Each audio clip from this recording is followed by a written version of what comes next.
அன்னைக்கு மறுநாள் குடும்பம் ஒண்ணு சேர்ந்து கூத்தடிக்கிறாங்க. கூடிய சீக்கிரமே நம்ம 3 பேரும் அமெரிக்கா போக போறோம்னு ஓனர் சொல்லிட்டு கிளம்புறாரு. அப்போ நிக்கோட காலு பெட்டியோட பிரைவேட்டான இடத்துல இருக்கு. அவளும் பேசிக்கிட்டு தடவிக்கிட்டு இருக்கு. ஆனா ஒரு கடத்துல நிக்கி அங்கிருந்து எழுதி போயிட்டான். ஆனா அப்பதான் தெரியுது அந்த காலு இவ பையனோட காலுன்னு. இவளும் காண்டாயி பையனை செவிலியே ஒண்ணு வைக்கிறா.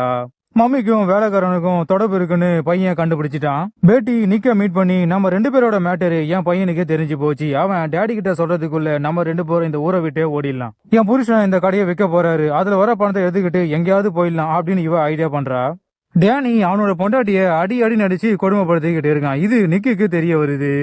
உனக்கும் எனக்கும் தொடர்பு இருக்குன்னு சொல்லி டெய்லி என்ன போட்டு அடிக்கிறான். இனிமேல் என்னால் அவன் கூட வாழ முடியாதுன்னு சொல்லி இவ புலம்புறா.